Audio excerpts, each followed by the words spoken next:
আজ তোমাদের সাথে শেয়ার করে নেব আমার বানানো chilli chicken recipe. Welcome to kitchen queen Sejuti. প্রথমে চিকেন নিয়ে তার সাথে লবণ, গোলমরিচ গুঁড়ো, লঙ্কার গুঁড়ো, কাশ্মীরি লঙ্কার গুঁড়ো, সামান্য লেবুর রস, 1 চামচ আদা রসুন বাটা, একটা ডিম, 1 বাটি কর্নফ্লাওয়ার আর 1 চামচ মতো ময়দা নিয়ে ভালো করে মেখে রেখেছি। টমেটো, পেঁয়াজ, ক্যাপসিকাম কিউব করে কেটে নিয়েছি। একটি বাটিতে tomato sauce, chilli sauce, soya sauce, 1 চামচ ভিনিগার আর 1 কাপ মতো জল দিয়ে মিশিয়ে নিয়েছি। এবার কড়াইতে তেল গরম করে ম্যারিনেট করা চিকেনগুলো দিয়ে বেশ গোল্ডেন ব্রাউন করে ভেজে তুলেছি। চিকেন ম্যারিনেশনের সময় আমি সবসময় ময়দার চেয়ে কর্নফ্লাওয়ারের পরিমাণটা বেশি ইউজ করি, এতে চিকেন অনেকক্ষণ ক্রিস্পি থাকে। তোমরাও এই ট্রিক্সটা ফলো করতে পারো। এরপর ওই তেলের মধ্যে রসুন কুচি, আদা কুচি হালকা সতে করে ক্যাপসিকাম, পেঁয়াজ, টমেটো, সামান্য কাঁচা লঙ্কা কুচি হাই ফ্লেমে ভেজে নিয়েছি। এরপর দিয়ে দিয়েছি ফ্রাইড চিকেনগুলো।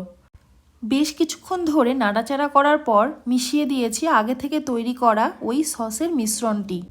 এবার 1 চামচ মতো গোলমরিচের গুঁড়ো, চিনি আর লবণ দিয়ে হাই ফ্লেমে 10 মিনিটের মতো ভেজে নিয়ে গ্রেভির জন্য পরিমাণ মতো জল দিয়েছি। এবার একটি বাটিতে সামান্য কর্নফ্লাওয়ারের সাথে জল মিশিয়ে চিকেনের ওই গ্রেভির সাথে মিশিয়ে নিয়েছি। ঝোলটা একটু ঘন হয়ে উঠলেই চিলি চিকেনটা নামিয়ে সার্ভ করে দিয়েছি। তাহলে আমার মতো করে চিলি চিকেন বানাচ্ছো তো তোমরা? বানালে অবশ্যই আমাকে জানিও। রেসিপিটা যদি ভালো লেগে থাকে লাইক, কমেন্ট, শেয়ার করো। সাবস্ক্রাইব করে আমার পাশে থেকো।